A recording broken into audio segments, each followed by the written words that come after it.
Welcome to tasty cook. இன்றைக்கி நம்ம வீடியோவில் பார்க்க போகிறது ஒரு டின்னர் ரெசிபி தாங்க. இன்றைக்கி நம்ம பார்க்க போகிறோம். எப்பயும் ஒரே மாதிரி இட்லி சாம்பார் வைக்கிறது போல் இன்றைக்கி சூப்பராக ஒரு அருமையாக டக்குன்னு குயிக்காக வைக்கிற மாதிரி ஒரு சிக்கன் கிரேவி தான் பார்க்க போகிறோம். வாங்க வீடியோக்குள்ளே போயிடலாம். வீடியோக்குள்ளே போகிறதுக்கு முன்னாடி டேஸ்டி குக்கை சப்ஸ்கிரைப் பண்ணுங்கள், சப்போர்ட் பண்ணுங்கள். ஏற்கனவே தேவிஸ் கிச்சன் லஞ்ச் மனு சேனல் இருக்குங்க. அதில் பிரேக்ஃபாஸ்ட்டு, லஞ்சு காம்போ, டின்னர் ரெசிபிலாம் கொடுத்துட்ருக்கேன். அதையும் பாருங்கள். உங்களுக்கு ரெசிபிலாம் யூஸ்ஃபுல்லாக இருந்தால் சேனலை சப்ஸ்கிரைப் பண்ணுங்கள், சப்போர்ட்டு பண்ணுங்கள். வாங்க நம்ம வீடியோக்குள்ளே போயிடலாம். ஒரு கைப்பிடி தேங்காய் எடுத்துருக்கேன். அது ஒரு மிக்ஸி ஜாரில் சேர்த்து நல்லா பேஸ்ட் அரைச்சி எடுத்துக்கோங்க. கொஞ்சம் க்ரஷ் பண்ணிவிட்டு தண்ணி ஊற்றி நல்லா நைஸாக அரைச்சிக்கோங்க. ஓரளவுக்கு நல்லா நைஸாக க்ரஷ் பண்ணி எடுத்தாச்சு. இப்போ இதில் கொஞ்சமாக ஒரு கைப்பிடி அளவுக்கு சின்ன வெங்காயம், ஒரு தக்காளி, இதில் கொஞ்சமாக தண்ணி விட்டு நல்லா நைஸாக அரைச்சி எடுத்துக்கோங்க.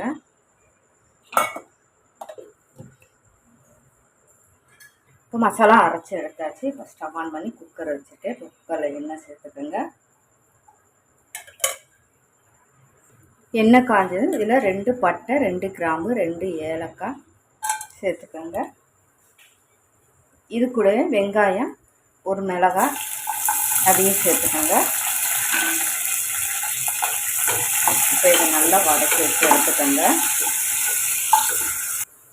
வெங்காயம் நல்லா பொன்னிறமாக வதங்கியது. நான் ஒரு 300 கிராம் சிக்கன் கழுவி எடுத்துருக்கேன். இப்போ அதை சேர்த்துக்கோங்க. 1 ஸ்பூன் இஞ்சி பூண்டு பேஸ்ட், சிக்கனுக்கு தேவையான அளவு உப்பு, இதை வதக்கி எடுத்துக்கோங்க. சிக்கன் கூட நம்ம அரைச்ச மசாலாவை இதையும் சேர்த்துக்கலாம். இப்போ 2 ஸ்பூன் மல்லிப்பொடி, மிளகாத்தூள் 1 ஸ்பூன், 1/4 டீஸ்பூன் மஞ்சள் தூள், 1 டீஸ்பூன் கரம் மசாலா தூள் சேர்த்துக்கோங்க. அரைச்ச பேஸ்ட்டையும் சேர்த்து இப்போ நம்ம 2 நிமிஷம் பச்சை வாசனை போகிற வதக்கி எடுத்துக்கோங்க.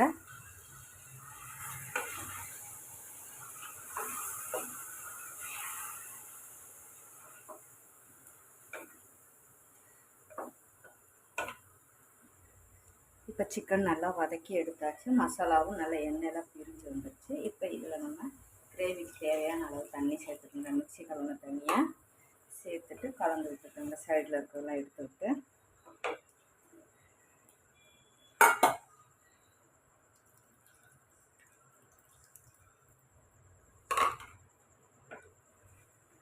இப்போ நமக்கு தேங்காய் எல்லாம் அரைச்சி ஊற்றினதுனால கொஞ்சம் தண்ணி சேர்த்துருக்கேன். அதுக்கு தக்கன உப்பு செக் பண்ணிவிட்டு சேர்த்துக்கோங்க.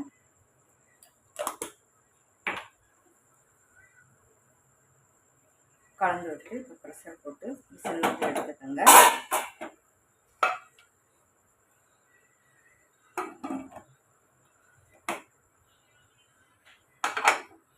ரெண்டு விசில் விட்டு எடுத்துக்கோங்க. இப்போ தண்ணி நல்லா கொதிக்கிறத இப்போ இட்லியை நம்ம ஊற்றி வச்சுக்கலாம்.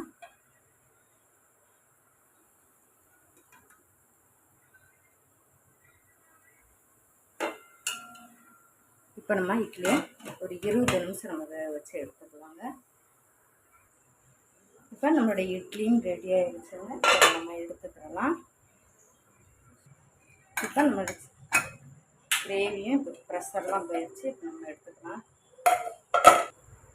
இப்போ ஸ்டவ் ஆன் பண்ணி வச்சுருக்கேன். இப்போ நம்ம ஜஸ்ட் ஒரு கொதி விட்டு நம்ம எடுத்துக்கலாம். குக்கரில் வச்சதுனால இந்த டயத்தில் நீங்கள் உப்பு உரப்பு எல்லாம் கரெக்டாக இருக்கான்னு செக் பண்ணிக்கோங்க.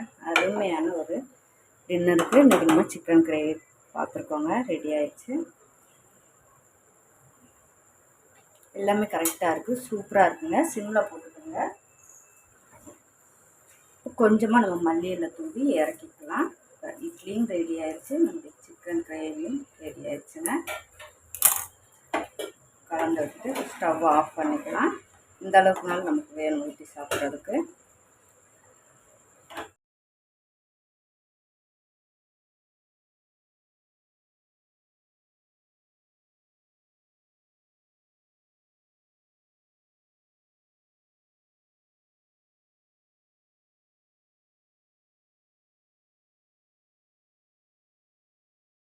இன்றைக்கி நம்ம ரொம்பவே ஒரு சிம்பிளான ஒரு சிக்கன் கிரேவி வச்சுட்டு ஒரு டின்னர் ரெசிபி தாங்க இன்றைக்கி நம்ம பார்த்துருக்கோம். இட்லிக்கு எப்பயும் ஒரே மாதிரி சட்னி சாம்பார் வைக்கிறது போல இந்த மாதிரி சிக்கன் எடுத்த அன்றைக்கி மாவு இருந்து அந்த மாதிரி செஞ்சு கொடுத்து பாருங்கள். இது இட்லிக்குன்னு இல்லைங்க இந்த கிரேவி. சப்பாத்திக்கு, பரோட்டாவுக்கு எல்லாத்துக்குமே நம்ம சூப்பராக அந்த கிரேவி நல்லாயிருக்குங்க. சிக்கன் கிரேவி இன்றைக்கி நம்ம குக்கரில் எப்படி டக்குன்னு செய்யலான்னு பார்த்துருக்கோம். டேஸ்ட் அடிச்சிக்கவே முடியாதுங்க, அருமையாக இருக்கும். ட்ரை பண்ணி பாருங்கள். இந்த ரெசிபி பிடிச்சிருந்தா டேஸ்டி குக்கை சப்ஸ்கிரைப் பண்ணுங்கள், லைக் பண்ணுங்கள், சப்போர்ட்டு பண்ணுங்கள். தேங்க்யூ.